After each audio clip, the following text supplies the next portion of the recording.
ഭയപ്പെടേണ്ട, ഞാൻ നിന്നോട് കൂടെയുണ്ട്. സംഭ്രമിക്കേണ്ട, ഞാനാണ് നിൻ്റെ ദൈവം. ഏശയ്യാ പ്രവാചകൻ്റെ പുസ്തകം 41 അധ്യായം 10 വാക്യം. ഈശോയിൽ ഏറെ സ്നേഹിക്കപ്പെടുന്നവരെ, ഏലിയ സ്ലീവ മൂശ കാലത്തിലെ 6-ാം ആഴ്ചയിലേക്ക് നാം പ്രവേശിച്ചിരിക്കുകയാണ്. ഇന്നത്തെ നമ്മുടെ ധ്യാന വിഷയം വിശ്വാസമാണ്. കാറ്റ് ആഞ്ഞു വീശുകയാണ്. വലിയ തിരമാലകൾ ഉയർന്നു പൊങ്ങുന്നു. ആ കടലിൻ്റെ ഒത്ത നടുവിൽ ആടിയുലഞ്ഞ തോണിയിൽ ശിഷ്യന്മാരുണ്ട്.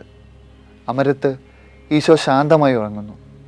ഭയചകിതരായ ശിഷ്യന്മാർ ഭയന്ന് നിലവിളിക്കുകയാണ്. എന്താണ് അവിടെ സംഭവിക്കുന്നത്?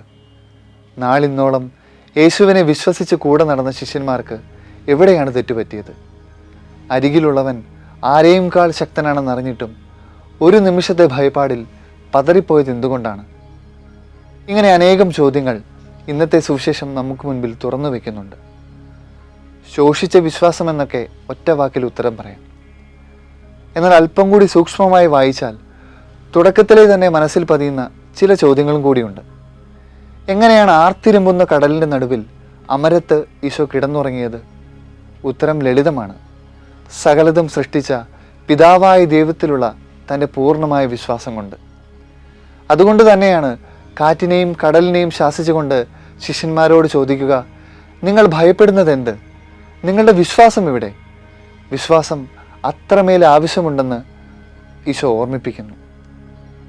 എന്നാൽ എപ്പോഴൊക്കെയാണ് ഈ വിശ്വാസം ആവശ്യമുള്ളത്? ജീവിതത്തിൻ്റെ മലകയറ്റങ്ങളിൽ പതറുമ്പോൾ ഈ വിശ്വാസം നമുക്ക് ആവശ്യമുണ്ട്. സങ്കടങ്ങളിൽ തളരുമ്പോൾ ഈ വിശ്വാസം നമുക്ക് ആവശ്യമുണ്ട്.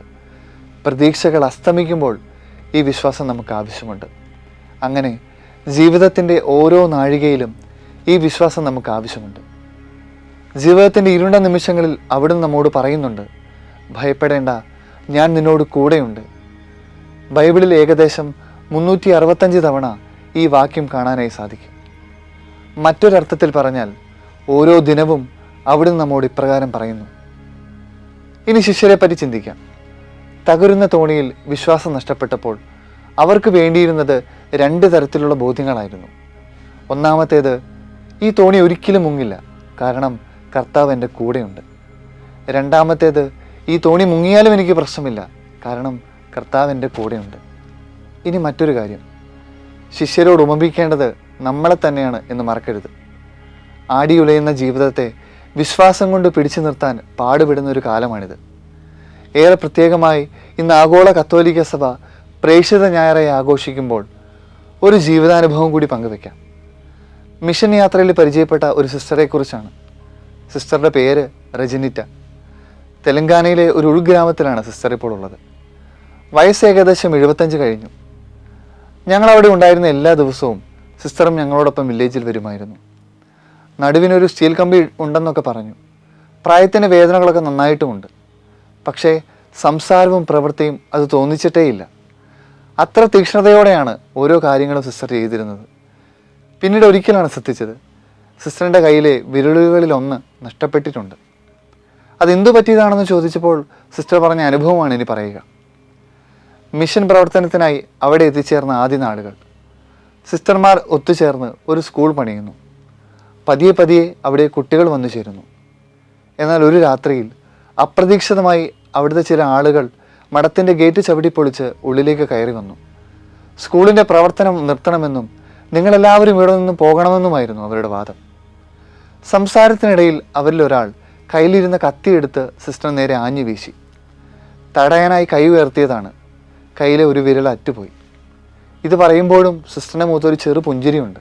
പിന്നീട് എപ്പോഴൊക്കെയോ ഞങ്ങൾ ചിന്തിച്ചപ്പോൾ ഇപ്രകാരം ഞങ്ങൾക്ക് മനസ്സിലായി, സിസ്റ്ററെ മുറിവ് ഏൽപ്പിച്ചവരുടെ ഇടയിലാണ് സിസ്റ്റർ ഇപ്പോഴും ജോലി ചെയ്യുക. അവർക്ക് വേണ്ടി തന്നെയാണ് ആ സ്കൂൾ ഇപ്പോഴും പ്രവർത്തിക്കുക.